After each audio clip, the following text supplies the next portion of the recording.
فيلمنا النهاردة بيبدأ قدام شاطئ معين في ولاية كاليفورنيا، وهناك بنشوف سلحفة اسمه راي وهو بيعدي الطريق. وفي الوقت ده صديقه اللي اسمه سامي بيجي وبيفضل يتريق عليه، وبنعرف ان سامي وراي اتولدوا على الشاطئ ده من حوالي 50 سنة. وبيبدأ سامي يسترجع ذكرياته وبيحكي قصته من البداية، وبنرجع بالزمن للماضي وبنشوف مجموعة من السلاحف الصغيرة اللي بتكون فرحانة جدا بعد ما قدرت تخرج من الحفرة. وبعد شوية آخر بيضة بتفقس وبيطلع منها سلحفة صغير، وبنعرف إن هو سامي اللي بيمشي وبيحاول إنه يخرج من الحفرة هو كمان. ولأنه بيكون أصغر من باقي السلاحف وضعيف جدا بيفشل في إنه يخرج وبيقع، ولكنه بالرغم من كده بيفضل يحاول لحد ما بيوصل للحافة. ووقتها في 2 من السلاحف بيجوا يتريقوا عليه وبيسيبوه وبيمشوا، وللأسف سامي بيرجع يقع من تاني وبيحزن جدا، وبيفضل ينادي على أي حد موجود حواليه علشان يجي يساعده. وبعد شوية بيجي طائر نورس وبيخطف سامي وبيطير بيه، وبيفضل شايله طول الطريق علشان ياخده للعش بتاعه وياكله. ولكن وقتها سامي ما بيستسلمش وبيبدأ إنه يهاجمه في عينه وبيشتته وبيخليه يخبط في طائر نورس تاني كان شايل سلحفة صغيرة. وبسبب اللي حصل ده سامي والسلحفة بيتحرروا وبيقعوا هما الاتنين، وأثناء ما هما بيقعوا سامي بيشوف السلحفة اللي هو أنقذها وبيعجب بيها. ولحسن الحظ السلحفة دي بتقع في بركة مية، أما سامي فبيقع على قطعة خشبية وبيتألم جدا. وساعتها السلحفة بتروح له علشان تطمن عليه، ولكن للأسف سامي بيكون فاقد كل تركيزه لأنه واقع على ظهره. وبعد شوية في سلحفة تالتة بتيجي علشان تاخد السلحفة اللي هو أنقذها، ووقتها سامي بيعرف إن السلحفة دي اسمها شيلي، ولأنه بيكون فاقد كل تركيزه ما بيقدرش يروح لها، وبيشوف الأمواج وهي بتسحبها لبعيد وبيفقد الوعي. وبالليل سامي بيفوق وما بيلاقيش أي حد موجود حواليه، وفجأة بتيجي موجة قوية وبتسحب القطعة الخشبية اللي سامي وقع عليها. وفي تاني يوم بنشوف سامي على القطعة الخشبية وهو تايه وسط المحيط، وبيفضل يدور في المية على أي حاجة علشان ياكلها. وبيقابل مجموعة من السلاحف اللي بتفضل تضايقه وتتريق عليه، وكمان بتخوفه من كل الأسماك المتوحشة اللي هو ممكن يقابلها. وبعد شوية السلاحف دي بتسيبه لوحده وبتبعد عنه، وأول ما سامي بيرجع يبص في المية بيشوف سمكة صغيرة، وفجأة السمكة دي بتنقض عليه وبتبدأ تخوفه. وساعتها سامي بيرجع للقطعة الخشبية وبيبص في المية من فوق، وبيتصدم من عدد أسماك القرش اللي موجودة في المنطقة دي. وفي مكان تاني بنشوف سلحفة اسمه راي وهو بيطلع على قطعة من الشعب المرجانية اللي بيكون موجود عليها مجموعة من السلاحف الصغيرة، واللي بتتضايق جدا من وجود راي وبتطلب منه يمشي من هنا. وفعلا راي بيسيبهم وبيمشي وبيفضل يعوم وسط المحيط، وده لحد ما بيخبط في القطعة الخشبية اللي سامي موجود عليها. وساعتها سامي بيطمن عليه وبيسأله إذا كان هو بخير، فبيشكره راي وبيعرفه على نفسه وكمان بيتعرف عليه. وأثناء ما هما بيتكلموا مع بعض بيكتشفوا إنهم اتولدوا في نفس اليوم وكمان على نفس الشاطئ، وبسبب كده راي بيفرح جدا وبينضم لسامي على القطعة الخشبية، وبيبدأوا هما الاتنين يتكلموا مع بعض أكتر، وبيكونوا شايفين إنهم هيبقوا أصدقاء مقربين، وبيتفقوا مع بعض إن مفيش حد منهم هيتخلى عن التاني مهما حصل. وفي تاني يوم سامي وراي بينزلوا لأعماق المحيط، وبيبدأوا هما الاتنين يستكشفوا المكان وبيستمتعوا بوقتهم مع بعض، وبيقدروا إنهم ينقذوا نفسهم من كل الأسماك المتوحشة اللي كانت عاوزة تاكلهم، وكمان بيخوفوا الأسماك الصغيرة. وبيرجعوا هما الاتنين للقطعة الخشبية، وبتعدي السنين بسرعة كبيرة وبنشوف سامي وراي وهما بيكبروا مع بعض. وفي يوم من الأيام سامي وراي بينزلوا لأعماق المحيط، وهناك راي بيسأل سامي إذا كان حب سلحفة قبل كده، فبيبدأ سامي يحكي له عن قصة الحب الطويلة اللي عاشها مع شيلي يوم ما اتولدوا. وساعتها راي بيكون منبهر جدا باللي هو سمعه، وبيحيي سامي على شجاعته لأنه أنقذ حياة شيلي. وبعدها هما الاتنين بيروحوا للحوت اللي بيخرج مية كتير وبيطيرهم فوق في السماء، وبيفضلوا يلعبوا لمدة طويلة جدا وبيستمتعوا بوقتهم مع بعض. وبالليل بتيجي سفينة لنقل النفط وبتدفعهم ناحية مكان فيه صخور حادة جدا. وفي تاني يوم سامي بيصحى من النوم وما بيكونش عارف هو فين، ووقتها راي بيطلب منه إنه يجي وراه علشان يستكشفوا المكان أكتر. ومن ناحية تانية بنشوف سفينة نقل النفط اللي بتكون اصطدمت بالصخور، وبسبب الاصطدام ده النفط اتسرب منها وبدأ يلوث المية. وبنرجع تاني لراي اللي بياخد سامي وبيروحوا يتعرفوا على أخطبوط اسمه سليم اللي بيرحب بيهم وبيخليهم يمسكوا في الأذرع بتاعته، وبيلف بيهم بسرعة كبيرة هم وباقي الأسماك، وبيلعبوا مع بعض وبيستمتعوا بوقتهم. ولكن فجأة المكان بيبدأ يضلم، ووقتها كل الأسماك بتخاف وبتهرب، وده بيكون حصل بسبب تسريب النفط من سفينة النقل وانتشاره في المية. وفي الوقت ده سليم بياخد سامي وراي وبيستخبوا في كهف معين، وده لأنه بيكون خايف عليهم من المادة الغريبة اللي منتشرة في المية. وبعد شوية النفط بيوصل بيوصل للقاع وبيبان إن سامي وري متضايقين جدا، وده لأن بسبب تسريب النفط المكان الجميل اللي هم فيه اتحول وبقى شكله مقزز، وعلشان كده بيودعوا سليم وبيسيبوه وبيطلعوا للسطح، وهناك بيشوفوا البشر وهم بيحاولوا يسيطروا على الوضع، وبعدها بيرجعوا يكملوا رحلتهم مع بعض. وبتعدي الأيام والسنين وبنشوف سامي وري وهم بيكبروا أكتر، ولأنهم بيتحركوا كتير وكمان حجمهم كبر القطعة الخشبية بتاعتهم بتتكسر وبتوقعهم في المية، ووقتها هما الاتنين بيفضلوا يلوموا بعض على اللي حصل. وفجأة سامي بيقع في شبكة صيد السمك اللي بتاخده وبتسحبه لفوق، وساعتها ري بينطلق وراه بأقصى سرعة وبيمسك في الشبكة وبيحاول إنه يحرره منها بأي طريقة، ولكنه للأسف ما بيقدرش. وفجأة بتيجي شبكة صيد تانية وبتاخده هو كمان، ولما بيخرجوا للسطح كل واحد منهم بيكون موجود في شبكة غير التانية، والمصيبة الأكبر إن كل شبكة من دول بتكون تابعة لمركب مختلف. وبعد شوية المركبين دول بينطلقوا وبيبعدوا، وبالتالي سامي وري بيتفرقوا عن بعض. وبمجرد ما سامي بيتحرر من الشبكة بيشوف مخرج ممكن يرجعه للمية مرة تانية، ولكن للأسف الدلو بيحركوا عكس الاتجاه وبينتهي بيه الحال وهو مقيد ما بين الصندوق والمركب. وبالرغم من كل محاولاته في إنه يحرر نفسه ما بيقدرش، وللأسف بيتعب بسبب درجة حرارة الشمس وبيفقد الوعي. وبعد شوية الصياد بيشوفه وبياخده وبيرميه في المية، ووقتها سامي بيغطس وهو فاقد الوعي لحد ما بيوصل للقاع. وفجأة بيجي دولفين وبيساعده في إنه يتحرك، وفعلا سامي بيستجمع قوته وبيعوم لحد ما بيوصل للشاطئ، وبيكون باين عليه إنه مرهق جدا وللأسف بيفقد الوعي من تاني. وبالليل بيجوا 2 من البشر لنفس المكان وبيلاقوه، وفي تاني يوم سامي بيفوق وبيتفاجئ ببنت صغيرة ووالدتها وهم بيطمنوا عليه. وبعد شوية البنت ووالدتها بيمشوا وبيسيبوا معاه القط بتاعهم اللي اسمه فلافي، اللي بيبدأ يعرفه على نفسه وبيقول له إن البشر دول هم أصحابه، وبيطلب منه يهرب من هنا في أسرع وقت ممكن وإلا هينتهي به الحال، وهو عبارة عن وجبة مميزة على العشاء. وبيفضل يخوفه من البشر وبيحكي له قد إيه هم مرعبين، ولكنه في الحقيقة بيكذب عليه لأنه غيران منه مش أكتر. وساعتها سامي بيقول له إنه شايف إن البشر طيبين وبيرفض إنه يسمع كلامه. وفجأة والدة البنت الصغيرة اللي اسمها سنو بتيجي تقدم الأكل لسامي اللي بيفرح وبيطمن ليها وبيفضل ياكل من الأكل. وبالليل سامي بيروح يقعد مع سنو وهي بتحكي لبنتها قصة قبل النوم، وبتكون مضمون القصة دي إن في سمكة بهلوان لف العالم كله علشان ينقذ ابنه. وبتعدي الأيام وبنشوف سامي وهو عايش مع سنو حياة سعيدة، واللي بمجرد ما بيلاقي سلحفة كبيرة بيروح يتكلم معاها، وفعلا السلحفة بتعرفه على نفسها وبتقوله إن اسمها فيرا، وبتطلب منه يصحيها لما الأكل يجهز وبتسيبه وبتنام. وبالليل سنو بترسم لسامي الشعار بتاعهم على الصدفة بتاعته، وبنفهم من الشعار ده إنه بيعبر عن السلام. وساعتها سامي بيفرح بيه وبيخرج يوريه لفيرا اللي بتكون فرحانة هي كمان وبتشجعه. أما فلافي فبيحاول يقنع سامي إن سنو شريرة وإنها مستنية لما يكبر شوية علشان تاكله. وبالليل الشرطة بتوصل للشاطئ وبتطلب من سنو وأصدقائها إنهم ياخدوا كل حاجتهم ويخلوا المكان. وساعتها فلافي بيستغل الفرصة وبيروح يطلب من سامي إنه يستخبى بسرعة، وبيوضح له إن البشر دول جم علشان يقتلوه. وفعلا سامي بيصدقه وبيستخبى بسرعة وهو خايف جدا. أما فلافي فبيسيبه وبيروح يركب العربية مع سنو وأصدقائها اللي بياخدوا العربية وبينطلقوا وبيسيبوا سامي لوحده على الشاطئ. وساعتها سامي بيفهم إن فلافي كان بيخدعه، وده لأنه غيران من إن سنو كانت بتهتم بيه أكتر منه. وفي الوقت ده سنو بتفتح باب العربية وبتطمن سامي وبتطلب منه يخلي باله من نفسه، فبيتأثر سامي وبيحزن جدا من غدر فلافي وإنه رجع وحيد من تاني. وفي تاني يوم بنشوف سامي وهو جعان وبيدور على أي أكل، ولكنه للأسف ما بيلاقيش غير أوراق الشجر. وبتعدي الأيام وهو بياكل منه لحد ما بيجي اليوم اللي ما بيبقاش قادر إنه يوصل له، وعشان كده بيقرر يسيب الشاطئ ويرجع للمحيط. وفعلا بيعمل كده وبيفضل يدور وسط النفايات على أي حاجة ياكلها، وللأسف في كيس بلاستيك بيغطي دماغه. وساعتها سامي ما بيكونش قادر إنه يتنفس بسببه، واللي قبل ما يموت بتيجي فيرا وبتشيله من عليه وبتنقذه. فبيفرح سامي وبيشكر فيرا اللي بتطمن عليه وبتطلب منه يجي وراها، وبتاخده المكان موجود فيه أكل كتير. وفجأة هما الاتنين بيسمعوا صوت صراخ سلحفة، فبينطلق سامي وبيروح ينقذها من القرش اللي بيحاول يعضها، وبياخدها وبيعوموا بسرعة وبيفضلوا يتفادوا هجمات القرش اللي بيدمر كل الصخور اللي بتيجي قدامه علشان يوصل لهم. ولكن وقتها سامي بيساعد السلحفة على الهروب منه، وبيستخبوا هما الاتنين في كهف معين، وبالرغم من كده القرش بيحاول يوصل لهم. وفجأة بتيجي فيرا علشان تدافع عنهم وبتستفزه وبتضربه، فبيتعصب القرش وبيعضها ولكنه ما بيقدرش ياكلها لأن صدافتها قوية، وبيكون متضايق جدا من اللي حصل معاه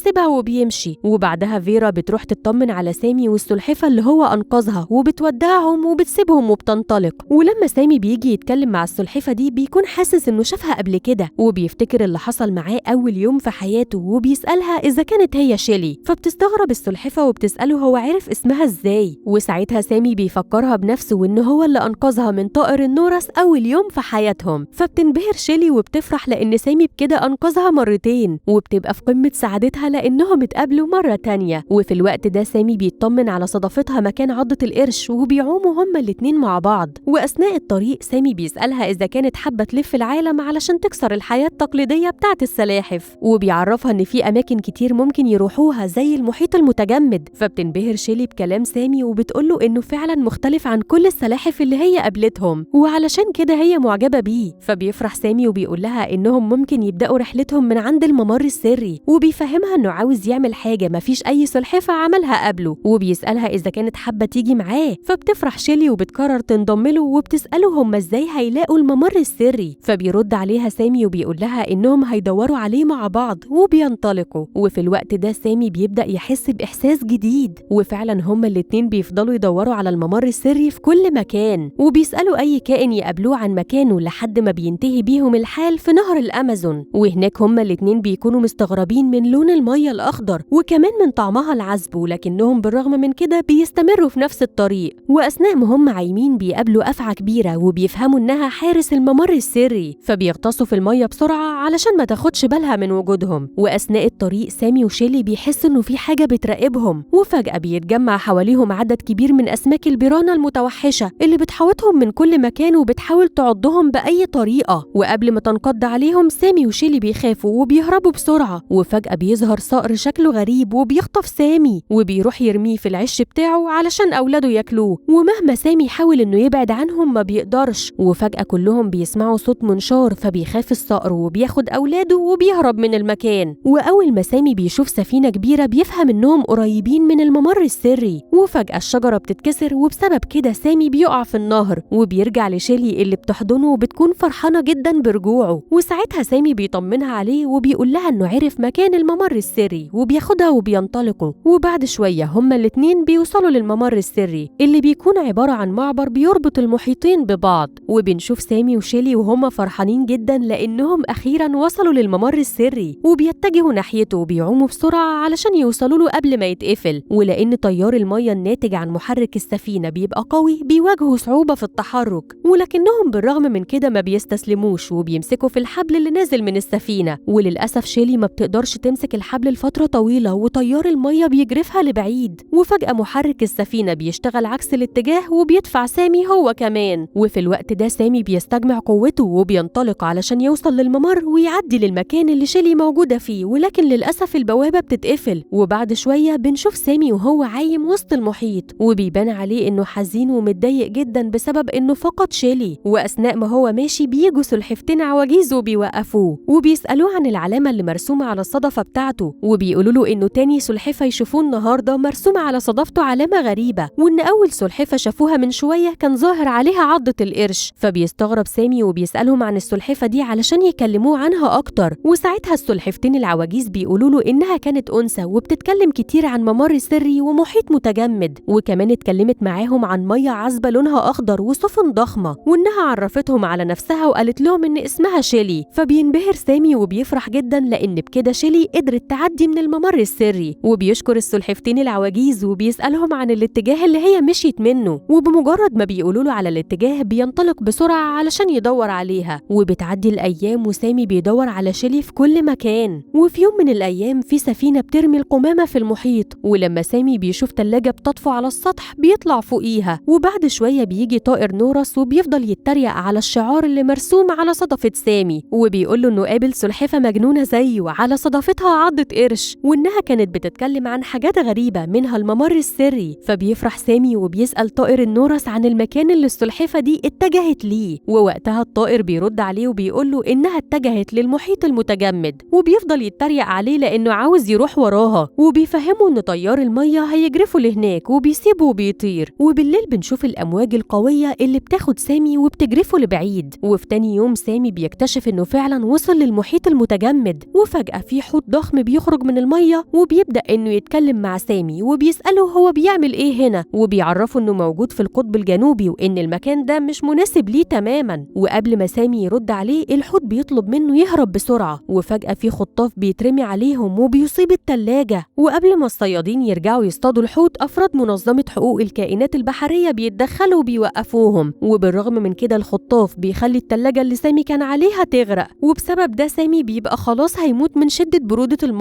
ولكن لحسن الحظ أفراد المنظمة بيشوفوه وبيرجعوه للسفينة بتاعتهم، وهناك أفراد السفينة بيكونوا مستغربين جدا، وده لأن دي تاني سلحفة يلاقوها في نفس المنطقة. وبعدها بينقلوا سامي المكان فيه كائنات كتير بيهتموا بيهم، وفي المكان ده بنشوف شيلي ولكنها بتكون فاقدة الوعي. أما سامي الخبراء بياخدوه للدفاية، وبعدها السفينة بتغادر القطب الجنوبي. وفي تاني يوم سامي بيفوق وبيشوف الخبراء وهم بيطمنوا على حالة شيلي، وبالرغم من إنها بتكون موجودة قدامه إلا إنها ما بتشوفوش. وبعد ما الخبراء بيطمنوا عليها بياخدوها وبيمشوا، فبيتشجع سامي وبيستخدم كل قوته وبيخرج من الدفاية وبيفضل ينادي عليها. وفعلا شيلي بتسمعه ولكنها بتفتكر إن دي مجرد تهيؤات. وبعد مدة السفينة بتوصل لوجهتها، ووقتها الأفراد بياخدوا كل الكائنات لمقر المنظمة. وهناك سامي بينزل وبيقابل سلحفة بيعرفوا إن البشر دول هيعالجوهم وبعدها هيرجعوهم للمحيط. وفي تاني يوم بنشوف شخصين من المنظمة وهم بيستعدوا علشان يرجعوا شيلي للمحيط. وجوه المقر بيجي فلافي وبينبهر أول ما بيشوف سامي وبيروح يعتذر له عن اللي عمله معاه، فبيعرفوا سامي إنه مسامحه وبيتكلم معاه وبيسأله عن سنو. وساعتها فلافي بيعرفوا إنها موجودة هنا. وأثناء ما هم بيتكلموا مع بعض سامي بيشوف الخبراء وهم بيساعدوا شيلي علشان ترجع للمحيط، فبيفرح جدا وبيطلب من فلافي إنه يساعده ويخرجه من هنا بسرعة. وفعلا فلافي بيقرر إنه يساعده وبيروح للباب وبيحاول يفتحه، ولكن فجأة بتيجي سنو وبتوقفه على آخر لحظة، وبتنبهر أول ما بتشوف العلامة اللي على سامي وبتفرح لأنها قابلته مرة تانية. وساعتها سامي بيبقى عاوز يخرج بسرعة علشان يلحق شيلي اللي بتكون خلاص نزلت في المحيط. ووقتها سنو ما بتكونش فاهمة هو عاوز إيه وبتفضل تطمن عليه، وبتعرفه إنه هيخرج بعد كام يوم وبتسيبه وبتمشي هي وفلافي. وبعد أيام بيجي ميعاد خروج سامي من المنظمة، وفي الوقت ده سنو بتودعه وبتسيبه يرجع للمحيط من تاني. وساعتها سامي بيفضل يدور على شيلي على أمل إنه يوصل لها في يوم من الأيام. وبالصدفة بيقابل سلحفتين بيطلبوا منه يجي يساعد صديقهم بسرعة، وفعلا سامي بينطلق وبيروح وراهم علشان يساعدهم. وبيتفاجئ لما بيلاقي حاوية شحن متعلقة بشبكة، وبيتصدم لأنها بتكون خلاص على وشك السقوط. وبيلاحظ إن في سلحفة محبوس جوه الحاوية دي ومش قادر يخرج منها. ولما سامي بيروح يتكلم معاه علشان يطمنه بيقدر إنه يتعرف عليه، وبيكتشف إنه ري أعز أصدقائه، وبيفرحوا هما الاتنين لأنهم اتقابلوا من تاني. وفي الوقت ده سامي بيفضل يفكر إزاي هيقدر يخرجه من هنا، وللأسف الحاوية بتتحرك وبتبقى خلاص على وشك السقوط في أي لحظة. ولما سامي بيلاحظ ده بينطلق وبيروح للباب التاني وبيحاول يفتحه، وفجأة حبل الشبكة بيتقطع تماما والحاوية بتقع بسرعة كبيرة. فبينطلق سامي وبيشد الباب بمساعدة السلحفتين، وفعلا بيقدروا يفتحوه وبيحرروا ري اللي بيكون فرحان جدا لأنه قابل سامي مرة تانية وبيشكره هو وأصدقائه اللي ساعدوه. وبعدها سامي بيبدأ يحكي لري على كل اللي حصل معاه، وبيفهمه إنه دلوقتي بيدور على شيلي. وساعتها ري بيعرفه إنها أكيد موجودة في مكان معين، وبيوضح له إن في مكان كل السلاحف بتعيش فيه بأمان وبياخده لهناك. وبيكون المكان ده عبارة عن سفينة قديمة غرقانة في المحيط، وهناك سامي بينبهر جدا لما بيشوف سلاحف كتير عايشة حواليها. وبعد شوية ري بيقابل زوجته وبيعرفها على سامي أعز أصدقائه. وفي الوقت ده في سلحفتين بيجوا بيكونوا عاوزين يتعرفوا على سامي اللي بيبان إنه مش مهتم بأي حاجة غير إنه يلاقي شيلي، وعلشان كده بيروح للسلحفتين وبيقول لهم على مواصفاتها. وساعتها زوجة ري بتعرفه إنها شافتها من شوية، وإنها كمان شافت عضة القرش اللي على الصدفة بتاعتها، وبتوضح له إنها دخلت جوه السفينة قبل وصولهم. فبيفرح سامي وبينطلق وبيدخل جوه السفينة علشان يدور عليها، وبيفضل عايم وسط مجموعة كبيرة من السلاحف اللي موجودة. ولحسن الحظ بيشوفها بره السفينة وبيحاول يخرج علشان يروح لها، ولكنه قبل ما يخرج بيشوف سلحفة بيديها ورد، فبيحزن جدا وبيفهم إنها خلاص نسيته وحبت حد تاني. وبيفقد الأمل وبيرجع لري وزوجته وبيعرفهم إنه لقى شيلي، ولكنها للأسف بقت بتحب حد غيره. فبيتأثر ري هو وزوجته وبيحاولوا يواسوه ويخففوا عنه. وفجأة بيجي السلحفة اللي كان مع شيلي، وبنتفاجئ إنه صديق ري وإنه متجوز سلحفة تانية خالص غير شيلي. فبيفرح سامي وبيفهم إن بكده شيلي ما حبتش حد غيره وبيبقى عاوز يروح لها. ولكن وقتها ري بتجيله فكرة وبيعرضها على سامي سامي، وده علشان يعرف إذا كانت لسه بتحبه ولا لأ، وبيطلب منه يثق فيه. وبنروح بعدها لشيلي اللي بيكون باين عليها الحزن الشديد، وفجأة بيجي قرش من وراها وبيفضل يطاردها، فبتخاف شيلي وبتترعب وبتحاول تهرب منه. وقبل ما القرش ياكلها سامي بيتدخل وبينقذها، فبتنبهر شيلي أول ما بتشوفه وبتفرح جدا. وأثناء اللي بيحصل ده سامي بيدرك إنه ما ينفعش يخدعها، وبيعترف لها بالحقيقة، وهي إن القرش ده صديقهم وإنهم بيمثلوا علشان يعرفوا هي لسه بتحبه ولا لأ. وبيفهمها إنه دور عليها في كل مكان بعد فراقهم في الممر السري. فبتفرح شيلي لأن سامي خاطر بحياته علشان يوصل لها، وبيمسكوا إيد بعض هما الاتنين وبيبقوا في قمة سعادتهم، وبيفضلوا يرقصوا سوا وبيحضنوا بعض، وبيبدأ السمك يلف حواليهم. وفجأة بيجي ري وبيغطي عين سامي وبيبعدوا عن شيلي، وبياخدوا جوه السفينة وسط كل السلاحف اللي بيفضلوا يحتفلوا بيه. وبمجرد ما بيشيل الغطا عن عين سامي بينبهر لما بيشوف شيلي اللي بقت جميلة جدا. وأخيرا سامي وشيلي بيتجوزوا وبيحضنوا بعض هما الاتنين. وفي الوقت ده ري بيتأثر جدا وبيعيط من الفرحة، وساعتها سامي بيقول إن ري هو اللي علمه معنى الصداقة الحقيقية، أما شيلي فكملت كل اللي ناقصه وادت لحياته